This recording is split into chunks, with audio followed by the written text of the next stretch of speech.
नमस्ते बेटा, नमस्ते। ये हाँ, हमारे अर्जुना की क्लास चल रही है वैसे तो। ठीक है। तो आपका नाम क्या है? धनश्री चिंचोलकर। कहाँ से हो बेटा आप? अमरावती महाराष्ट्र। एक बार बेटा सारे के सारे जरा सीरियस हो जाओ। आज बहुत शैतानी कर रहे थे मैम ये। ठीक है। तो आज इनको थोड़ा सा धमका के पढ़ाना पड़ रहा है। आजा इधर, आजा कैमरे में आजा तू। ठीक है। तो एक बार जरा सारे बच्चे सीरियस रहो। ठीक है। हाँ, सारे बच्चे एक बार सीरियस। हाँ, अब जो आपने कंसेप्ट बताया उसको हम लोग कल की क्लास में देखेंगे। ठीक है। यस। और थोड़ा अच्छे से बिहेव करना बेटा, आपकी रिस्पेक्ट की भी बात है। ठीक है। क्योंकि ये बहुत बदतमीज हो गए आजकल। यस। आ जाओ। तो देखो आपको हेलो आ रहा है, आप अपना एक बार इंट्रोडक्शन दो। इंट्रोडक्शन में ये जरूर बताना कि कैसे आपकी जर्नी रही। ठीक है। ऑल तो मेरे को पता है आपने अभी इंटरव्यू दिया है, आई थिंक अलग सर से मिले हो। ठीक है, मिल लिया अलग सर से। हाँ, कैसा लगा? अच्छा लगा बहुत। तो एक और यार, एक और माइक देना। एक और माइक दे दो। हाँ, ये ला माइक ना पास में रखना है ऐसे। ठीक है। तो हाँ देखो, कॉन्ग्रेचुलेशन कॉन्ग्रेचुलेशन आ रहा है। ठीक है, आईआईटी दिल्ली मिला बेटा आपको। यस। ठीक है, ब्रांच कौन सी है? Electrical engineering. Electrical engineering. अब जरा ध्यान से सुनना। तो आज अलग सर से मिलके आए हैं। ठीक है। पहले अपने बारे में प्रॉपर इंट्रोडक्शन दो, कैसी तैयारी रही, क्योंकि इनको थोड़ा सा मोटिवेशन फील होनी चाहिए कि आपकी जर्नी कैसी थी, कैसे आपके मार्क्स आए 11th, क्योंकि 11th के बच्चे हैं तो 11th में आपसे क्या क्या गलतियां हुई, सारा अपना बताओ। ठीक है, फिर हम लोग बात करेंगे। मेरा नाम धनश्री चिंचोलकर है।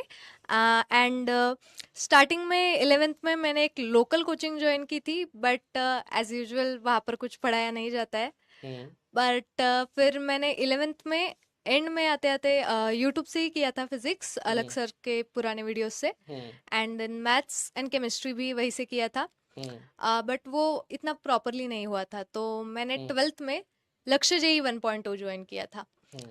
तो फिर वहां से ही पढ़ना चालू किया, और राजवंत सर बोलते ही थे अभी 11th का जो आपका बैकलॉग है यस। वो अगर बीच में करोगे तो बहुत ज्यादा बुरा फंसोगे, दोनों हम्म। ना ऊपर नहीं चलना चाहिए अभी। पहले 12th पर फोकस हम्म। करो। हाँ। तो बस वही किया कि सिर्फ 12th पर फोकस किया था। एंड फिर एंड में जो 2 मंथ्स का टाइम मिला था तब 11th का किया था। एंड फिर जेई फर्स्ट अटेम्प्ट के बाद में भी हमारे पास टाइम होता है, तो हम्म। एडवांस के लिए वहां से भी प्रिपेयर कर सकते हैं हम। Very good. बेटा आप ना, शायद मैं आपको, क्योंकि यहाँ पे ना बहुत सारे बच्चे ऐसे होते हैं हम्म। जिनको लगता है कि शायद लड़कियां क्रैक नहीं करती हैं। ऐसा ठीक है। कुछ नहीं है, ऐसा मेहनत कुछ नहीं तो। है। तो जब आपका आज आया कि सर ने बोला कि बच्ची आई है, मैंने कहा डेफिनेटली मैं उसको क्लास में लेके आऊंगा, बिकॉज हम्म। तुम्हारी वजह से ना बहुत सारे बैच में ऐसी लड़कियां हैं जिनको मोटिवेशन मिलेगा। ठीक है, थैंक यू सो मच कि आप आए, पहली बात। ठीक है। हम्म। और बच्चों को ये जरूर बताना कि 11th में जो जैसे कमियां जो रह जाती हैं, जो हम्म। आपसे गलतियां हुई हैं, क्योंकि ये लोग भी विद प्राउड कर रहे हैं। ठीक है, इनको घमंड होगा कि हम ये गलतियां कर रहे हैं। क्या क्या गलतियां नहीं करनी चाहिए। ठीक है। जो भी आपको लगता है प्लीज बताओ, क्योंकि आपका इंटरव्यू तो बाहर आएगा ही, तो डिटेल्ड में सर ने बात किया ही हुआ है ना? हाँ। जो आपको लगता है कि आपको बतानी चाहिए, बिल्कुल बताओ कि 11th में क्या गलतियां नहीं होनी चाहिए। हम्म। पहले तो पेरेंट्स से हमको बहुत खुल के बात करनी चाहिए। Very good. किसी चीज का ईगो लेकर नहीं बैठना है कि ऐसा उन्होंने बोल दिया तो अब मन में ही रखेंगे और उनको कुछ बताएंगे नहीं, तो उसका बहुत ज्यादा हमारे ऊपर असर दिखेगा। Very good. तो वैसा नहीं करना चाहिए। और जो टीचर्स बोल रहे हैं उसको ब्लाइंडली अगर फॉलो किया जाए तो जितना चाहिए उतना हो जाता है। यूट्यूब पे जाए या उधर इधर उधर देखे, उससे कोई फायदा नहीं होता है। टीचर्स जो बता रहे हैं डीपीपी एंड मॉड्यूल इतना भी कर लिया तो बहुत ज्यादा सफिशिएंट हो जाता है एक एडवांस के लिए भी। एक बात बताना, जब तुम तैयारी करते थे तो क्या ऐसा कभी होता था कि सवाल नहीं बने? हाँ, वैसा तो होता ही था। होता ही होगा, है ना? यस। जब नहीं बनते तो क्या तुम क्रिब करते थे, रोते थे कि यार मेरे से सवाल नहीं हो रहे, या तो उस एटीट्यूड में जाते थे और प्रैक्टिस बढ़ाते थे? उसी क्वेश्चन जो नहीं हो रहा उसमें ज्यादा भी टाइम दिया, स्टार्टिंग में नहीं हो वेरी रहा गुड। तो क्यों नहीं हो रहा, क्या कंसेप्ट रॉन्ग हो रहा है, और हम्म। आप हमेशा बताते थे अगर वो नहीं आ रहा तो उस कंसेप्ट को जाकर देखो और उस पर और क्वेश्चंस लगाओ। यस। तो वैसे करने से हमारे जो टॉपिक्स होते हैं वो बहुत ज्यादा स्ट्रांग हो जाते हैं। Very good. तो हाँ। वैसा कर सकते हैं हम। और अगर कोई कुछ चीज हमको आ ही नहीं रही है तो उसे उस टाइम के लिए होल्ड करके फिर हम बाद में भी उसके बारे में सोच यस। सकते हैं। मैं इनको कई बार बोलता हूँ कि जब आप प्रिपरेशन करते हो तो प्रिपरेशन बहुत टफ है। देखा हम्म। जाए तो बहुत सारे टॉपिक्स हैं, बहुत सारे चैप्टर्स हैं, और बहुत सारी चीजें सोचनी पड़ती है, तो कई हम्म। बार हम्म। कुछ चीजें नहीं समझ आती, उसका लोड नहीं लेना है। फॉर द टाइमिंग चलो ठीक है, कल देखेंगे, परसों देखेंगे, एक महीने बाद देखेंगे, लेकिन वो एटीट्यूड आपका हमेशा पढ़ने वाला होना होना चाहिए। चाहिए। कितने घंटे पढ़ते थे? स्टार्टिंग में तो मैं 4 आरसी सोती थी और पूरा टाइम बाकी का। 4 घंटे सोते थे? हाँ, क्योंकि तब 11th का पूरा बैकलॉग और वो मैनेज करना था, तो स्टार्टिंग दिवाली तक वैसा करना पड़ा। क्या 12th के साथ 11th करी जा सकती है? अच्छी मैंने बात। नहीं की है। हाँ, मैंने नहीं की है क्योंकि वो मैकेनिक्स का जो पूरा पार्ट था वो बहुत ज्यादा वीक था, तो फिजिक्स के बारे में तो नहीं कर सकते, बट केमिस्ट्री और मैथ्स मैंने किया था। यस। मैं बेटा आप सभी लोगों को बोलता हूँ कि अभी आप 11th क्लास में है ना, जितना खुल के पढ़ सकते हो पढ़ लो। आपके 4-5 चैप्टर छूटने दो, कोई दिक्कत नहीं, लेकिन जितना कर रहे हो वो अच्छे से कर लो। पता है क्यों? क्योंकि जब आप 12th में जाओगे ना, ये आपका एडेड एडवांटेज होगा। कई सारे बच्चे जैसे होते हैं ना, वो 12वीं में स्टार्ट करते तो इतना स्ट्रगल देखना पड़ता है, 4-4 घंटे तुम बस सोए हो। अगर वही चीज 11th में थोड़ा सा पहले और बेटर कर लिया होता तो कितना बहुत अच्छा रिलैक्सेशन होता है ना। बहुत एंड अच्छा में भी था। अगर आपके पास 4-5 चैप्टर भी और जुड़ जाते हैं ना, कि ऐसा लगता है यार चलो 11th में यही 4 पढ़े, यूनिट्स ही पढ़ा, लॉज ही पढ़ा, सर्कुलर यही तक बहुत अच्छे से पढ़ा, बाकी कुछ नहीं पढ़ा, वो 4 भी एडेड एडवांटेज होते हैं। लेकिन पता क्या होता है, बच्चे का पूरा 11th खराब हो जाता है, और पूरा 11th जब खराब होता है तो फिर से दोबारा स्टार्ट करने में कई बार दिक्कत आती है। टेस्ट वेस्ट देते थे? हाँ, टेस्ट पूरे दिए थे। सारे टेस्ट दिए थे? और सारे दिए डीपीपी? थे। डीपीपी भी पूरी करती थी, रोज का काम रोज करेंगे तो कोई प्रॉब्लम नहीं होगी। डमी थे या स्कूल जाते थे? डमी। डमी हमारे यहाँ सभी कॉलेज डमी होते हैं। हाँ, तो ये थोड़ा सा, हाँ देखो, ये क्योंकि ये डमी और रेगुलर में फंसे पड़े हैं। बेटा देखो, ये डमी का एक एग्जांपल है जो सक्सेसफुल हुआ है। मैं आपके पास स्कूल वाले बच्चे भी लेके आऊंगा जो सक्सेसफुल होते हैं। मैं हर बार क्लास में यही बात बोलता हूं कि अगर आपके अंदर ये क्लैरिटी है ना कि आपको एक रैंक लानी है और उसके लिए क्या करना पड़ेगा, आपको बैठना पड़ेगा, घिसना पड़ेगा, कई बार सवाल नहीं होंगे, फ्रस्ट्रेशन होगी, लगाना पड़ेगा। अगर आप सिंसियर हैं तो आप डमी के साथ भी अच्छा कर जाएंगे, आप स्कूल के साथ भी कर जाएंगे। कोई आपका ऐसा नोन में जिसने स्कूल के साथ भी रैंक लिया हो? नहीं, ऐसा क्योंकि कोई नहीं। आप उस सर्कल में शायद नहीं हो। नहीं। ठीक है, लेकिन मेरे पास ऐसे कई सारे एग्जाम्पल हैं बेटा जो school going, even I was the example, मैं स्कूल गोइंग था और मेरे एक ही बारी में सिलेक्शन हो गया था। ठीक है। अच्छा, एक और ये है कि बुक्स वुक्स एक्स्ट्रा बच्चे पूछ रहे स्टार्टिंग में 11th में जब मैंने ज्वाइन नहीं की थी बैच, तब सिंगेज ली थी, हैं। बट नहीं हुई थी। बहुत हेल्प, बहुत बल्कि किताब है।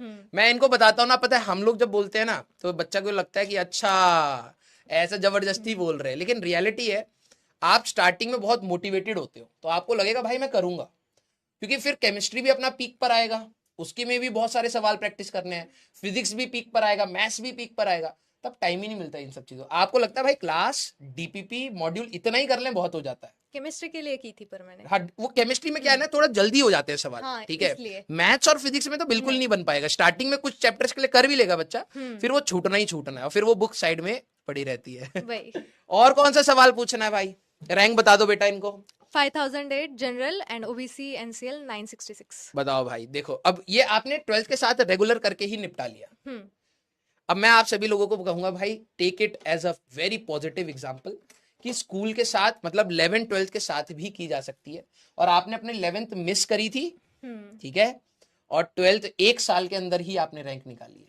ठीक है, डेफिनेटली अगर 11th में और पहले थोड़ा सा इनपुट्स रखे होते तो बहुत भाई। कुछ चीजें और भी चेंज हो जाती है ना। हो जाती। तो आप सभी लोगों के लिए भाई ये बहुत इंपॉर्टेंट चीज है कि आप अपने जो भी जर्नी चल रहे हैं वो सभी के अलग अलग होंगी। ठीक है, आपके अपने थोड़े से दिक्कतें आएंगी, आपकी अपने थोड़ी सी प्रॉब्लम्स आएंगी, आपको खुद से सोल्यूशन निकालना। अच्छा, 2 साल में आपका कभी ट्रैक से हटे हो, कभी कभार डिमोटिवेशन हो गया कि यार नहीं हो रहा, समझ ही नहीं आ रहा सिलेक्शन होगा या नहीं होगा, कभी ऐसा फील हुआ?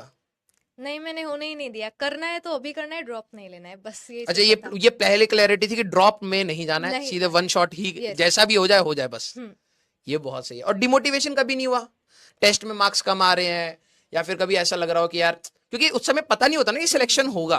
ठीक है, जब आप पढ़ रहे होते हो तो आपको लग रहा होता है आप पॉजिटिविटी से तो पढ़ रहे हो, लेकिन कभी कभार तो खुद को लगता है यार पता नहीं यार दूसरे बच्चे बहुत अच्छा कर रहे हैं। हाँ, वैसा तो लगता था। तो उस समय क्या करते थे? बस कुछ नहीं, पढ़ना ही है तो वो सोचकर ही क्या करेंगे, उसमें ज्यादा टाइम वेस्ट कभी ऐसा हुआ कि तुमने खुद को शाबाशी दी हो कि यस तुम बहुत अच्छा चल रहा है, बहुत अच्छा कर रही हो, इसी को कंटिन्यू करना है, कभी ऐसा किया है क्या? हाँ, मतलब जब सर बोलते थे वैसा एंड तक, क्योंकि कंपटीशन का कोई अंदाजा नहीं था नहीं घर होता पर। है, हाँ, एडवांस में बिल्कुल नहीं होता, कोई नहीं पता वो कौन कब कहाँ से फोड़ देगा एग्जाम। इसलिए अभी फिजिक्स के कंसेप्ट अगर बहुत अच्छे से अगर रिकॉल कर लिया तो बहुत अच्छा लगता था, थप देते थे। Very good, very good, very good. तो बेटा जितने भी यहाँ पर बच्चे हैं, इट्स माय रिक्वेस्ट, आप प्लीज यहाँ से ना पॉजिटिव एग्जांपल्स लीजिए। देखो, कमियां निकालने में पूरी दुनिया पीछे पड़ी रहती है। ठीक है, हर कोई, आपके अंदर भी कमियां होंगी, मेरे में भी होंगी, अगर कोई निकाल के बाहर देखना चाहेगा ना तो वो सबकी देख सकता है। लेकिन बात यह है कि क्या हम लोग अपने सामने एक पॉजिटिव एग्जाम्पल से एक पॉजिटिव एटीट्यूड सीख सकते हैं या नहीं सीख सकते हैं। ये चीज बहुत मैटर करती है। जब आपके सामने हम लोग स्टूडेंट्स को लाते हैं ना, तो ये वही स्टूडेंट्स हैं जो आपके साथ आपकी भीड़ में बैठे रहते हैं। जो स्ट्रगल्स आपने देखे हैं, जो माइंडसेट आपने देखा है, प्रॉब्लम्स आपने देखी है ना, उनको ही डील करके रैंक निकाल रहे हैं। ठीक है, अब कमियां अगर आपको ढूंढनी है तो आप कमियां ढूंढ सकते हैं अपनी तैयारी में, और पॉजिटिविटी अगर आप ढूंढना चाहते हैं तो आप पॉजिटिविटी ढूंढ सकते हैं अपनी तैयारी में। ठीक है, अच्छा बोर्ड्स में कितना था? बोर्ड्स का भी पूछ रहे हैं। 89.5%। 89.5 10th में या 12th में? 10th में 97% थे। 97 7। और 12th में 89, थोड़ा गिर गया। हाँ, वो मैंने बायोलॉजी लिया था और सेल्फ किया था, जनरल लिया था। तुमने नीट भी दिया था क्या इस बार? नहीं दिया। अच्छा, नीट और जेई में, जेई क्यों? मुझे मैथ्स में बहुत इंटरेस्ट है पहले से। ये भाई था, जेई जीत रहा है। ठीक है, अच्छी बात है। ठीक है, 12th में भाई 90% ही है। ठीक है, अच्छा एक चीज और, 75% का क्राइटेरिया अपना, तो कभी लोड देता था? नहीं, पहले लगता तो था होगा कि नहीं होगा, क्योंकि बैक वगैरह था। बट बैक वगैरह था मतलब कहीं 11th में फेल हो रहे थे? नहीं, फेल नहीं हो रहे थे, बट 11th का ही सोचकर, क्योंकि बोर्ड्स में क्या होता है कि कुछ चैप्टर जो हमारे 11th में है सीबीएसई में, वो 12th में है। 11, हाँ। अच्छा, कौन से बोर्ड से हो? महाराष्ट्र बोर्ड। ओके, तो वहां पर वैसा नहीं है कि 12th का सिलेबस है तो 12th का पेपर आएगा, उसमें 11th के चैप्टर्स भी जुड़ जाते हैं? नहीं, हमारे सीबीएसई में जो 11th में चैप्टर्स है, हाँ, वो बोर्ड में 12th में है हमारे महाराष्ट्र बोर्ड में। ओके, तो उन चैप्टर्स का थोड़ा सा लगता था। बट अगर हमने 10th अच्छे से कर ली है और प्रेजेंटेशन वहां पर ही सीख लिया है, तो कोई प्रॉब्लम नहीं रहती। 7 दिन में हो जाता है अगर अच्छे से किया तो। अच्छे से किया तो। एक्स्ट्रा सब्जेक्ट्स कौन से ले रखे थे? मराठी एंड इंग्लिश था, and biology. Marathi, English and biology, और फिजिक्स, केमिस्ट्री और मैथ्स। तो यहाँ पे तो 6 सब्जेक्ट्स आपके पास थे। स्टडी आवर्स बता दो भाई इनको, ये सबके बारे में जानना चाहते हैं, बस पढ़ना नहीं चाहते। ठीक है, कितने घंटे? पूरा मतलब सोने के अलावा और योगा एंड मेडिटेशन के अलावा सभी टाइम पढ़ाई। ये बहुत इंपॉर्टेंट है, योगा एंड मेडिटेशन। पता है, अगर ये 4 घंटे सो रही है ना, तो this is not healthy. I will not promote it कि आपने बहुत हेल्दी वे से तैयारी करी है। ठीक है, क्योंकि ये हेल्थ पर आता है। लेकिन चलो ठीक है, आपका लाइफ बड़ा लाइफ है, उसमें 1 साल का अगर स्पैन में आप अपने आप को थोड़ा सा सेक्रीफाइस कर रहे हो, then it is also acceptable. ठीक है, बट इसको आगे कंटिन्यू मत करना। Take proper sleep. और आपको आई थिंक योगा ने काफी बैच में, मतलब उसमें तैयारी में मदद करी होगी। ठीक है, तो भाई इनका देखो कितना घंटे, मैंने भी आपको कहा है परफेक्ट टाइम टेबल कुछ नहीं होता है।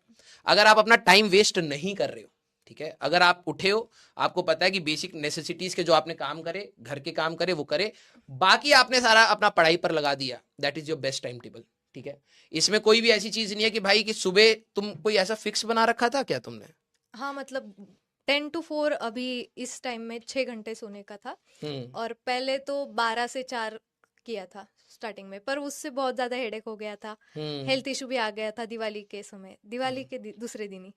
ये मैं आप सभी लोगों को कहूंगा भाई, दिस इज नॉट रिकमेंडेड। ठीक है, कि अगर आप ये सोचो कि यार मैं स्लीप को कट करके अपनी तैयारी करूंगा, नो, डोंट डू दिस। ये आपकी हेल्थ को इंपैक्ट करता है। इनफैक्ट आप क्या करिए, आपका जो दिन है उसको और प्रोडक्टिव बनाइए। आप एनालाइज कर लीजिए यार कि मैं ये चीजें स्किप कर सकता हूँ, आज के लिए टीवी स्किप कर सकता हूँ, आज के लिए शायद घूमना स्किप कर सकता हूँ। अगर आपको बहुत ज्यादा नेसेसिटी है, मैं हमेशा कहता हूं कि आप अपनी तैयारी में सारी चीजों को फैक्टर दीजिए। आपको अगर जैसे तुमने कहा मान लीजिए योगा इंपॉर्टेंट है, योगा करो। आपको खेलना इंपॉर्टेंट है, खेलो। लेकिन अगर आपका बैकलॉग हो रखा है, आपने टेस्ट नहीं दिया, आपने रिवाइज नहीं किया और आप खेल रहे हो, देन इट इज रॉन्ग। आप सारी चीजों को मैनेज करिए, लेकिन यस, पढ़ाई को इक्वल प्रायोरिटी पर रखिए। क्लियर? हाँ, एआईआर बैच पूछ रहे हैं, एआईआर बैच में थे क्या आप? नहीं, लक्ष्य एआईआर में नहीं थे, नॉर्मल बैच में थे। नॉर्मल बैच में थे। और क्या पूछना है? अच्छा, सोशल मीडिया आप यूज करते थे? इनको देखो सारी चीजें जाननी है तुम्हारी। नहीं, नो सोशल मीडिया बेटा। बैकलॉग हुआ था 11th का ही बैकलॉग था, जो इन्होंने 12th, पहले जब ये 12th में आया था तो मैं क्लास में एक बात बोली थी, क्योंकि बहुत सारे बच्चे ना क्या होते हैं, अर्जुना से लक्ष्य में मिलते हैं हमें, जैसे इसमें से भी कई सारे जाएंगे, कुछ नए बच्चे आते हैं जैसे आप आए। अब प्रॉब्लम क्या होती है, जब आप 12th में जाएंगे, मैं आप ही लोगों को कह रहा हूं, ध्यान से सुनना, अगले साल फिर बोलूंगा मैं ये बात। जब आप 12th में आते हैं ना, तो आपको ये लगता है यार किसी तरीके से 11th भी कवर करता हूं, 12th भी करता हूं। और वो दोनों अगर जो बच्चा करता है ना, बहुत ही कम बच्चे होते हैं जो मैनेज कर जाते हैं, अदरवाइज सब गिर जाते हैं। 12वीं खराब हो जाती है। सबसे पहले 12वीं करो। और अच्छा, जब हम लोग 12th पढ़ा रहे थे, जो भी 11th के टॉपिक्स थे, क्या हम लोग बेसिक से ही बता रहे थे? हाँ, बहुत अच्छे से, आराम से आ रहा था ना? yes. आपको जितना 11th आप उठा सकते हो आप उठा के चलिएगा। अगर आपने सही में 11th में पूरी जान लगाई है आपको तो मजा आ जाएगा 12th में। लेकिन फिर भी अगर आपकी मिस हो जाती है आपको फिर भी एक मौका रहता है कि आप 12वीं में आराम से कर ले जाएं अर्जुना के साथ, मतलब अर्जुना का वो। लेकिन पहले 12th पर फोकस करिए, ठीक है? क्लियर? हाँ, यूट्यूब चैनल वैनल कुछ नहीं है ना? नहीं नहीं, कुछ नहीं है भाई, ठीक है? तो अच्छा, शॉर्ट नोट्स शॉर्ट नोट्स बनाए थे रोज, जो डेली है सिखाया उसके शॉर्ट नोट्स उसी दिन। और केमिस्ट्री में आई थिंक बहुत ज्यादा इंपैक्ट करता होगा शॉर्ट नोट्स, अगर तुमने Yes. केमिस्ट्री में बनाए हो, हाँ, इनऑर्गेनिक और ऑर्गेनिक में नेम रिएक्शंस एंड ऑल, उसके बनाए थे? नेम रिएक्शंस के ऑर्गेनिक में बनाए थे, but mainly inorganic and physical के। हाँ, मेरा तो शायद ऑर्गेनिक, मैं ऑर्गेनिक इसीलिए ज्यादा रिवाइज कर पाता था रिएजेंट्स और वो, क्योंकि मैंने उनके शॉर्ट नोट्स बनाए थे और मैं हर दिन शॉर्ट नोट्स रिवाइज करता था, हर दिन, भले मेरा केमिस्ट्री का क्लास है या नहीं, क्योंकि वो बहुत जल्दी भूल जाता था मैं। तो ये शॉर्ट है भाई। नोट्स चिपका कर रखे थे। तुमने चिपका रखे थे? मैं हर जगह लेके ही जाता था, शॉर्ट नोट्स लेके ही रीड करता था। चलिए भाई, तो ये है आप सभी लोगों के सामने एक बहुत प्यारी सी कहानी, ठीक है? एंड कॉन्ग्रेचुलेशंस बोलो भाई, ठीक है? अच्छा, ओरिएंटेशन आपका आई थिंक एक जुलाई के स्टार्टिंग में ही होगा। कब है कॉलेज में आपका, वो कब है, फर्स्ट डे कब है? वो तो नहीं पता है अभी, आई थिंक जुलाई के लास्ट में होगा या अगस्त फर्स्ट वीक में ही आई थिंक ओरिएंटेशन होता है, ठीक अगस्त है? फर्स्ट में ही होगा मे बी, काउंसलिंग के बाद, है ना? तो हाँ, पीवाईक्यू बुक्स देखो, इनके डाउट्स देखो, पीवाईक्यू बुक्स कोई भी जो है अवेलेबल, जो भी आपके पास अवेलेबल है, अगर आप मॉड्यूल से कर रहे हो मॉड्यूल से करो, ठीक है? थैंक यू सो मच, ठीक है? प्लीज बेटा आप सारे एग्जाम्पल, आपका इंटरव्यू जब भी आएगा, ठीक है, तो प्लीज आप एक बार इंटरव्यू सुनना। अभी हम लोगों के पास टाइम कम था, ठीक है, तो हम लोगों ने मेन बातें करी है। अलग सर ने पूरे खुल के आराम से सारी डिटेल में बात करी कि कैसी रही तैयारी, कैसे स्टार्ट किया, क्या क्या हुआ, क्या प्रॉब्लम्स है। आप डेफिनेटली वो इंटरव्यू सुनना, आई थिंक जेई वाला चैनल पे या फिजिक्स वाला चैनल पर आएगा, ठीक है? तो चलिए बेटा, हम लोग मिलेंगे नेक्स्ट क्लास में, ठीक है? Till then tata bye bye, take care, पढ़ते रहिए, मचाते रहिए।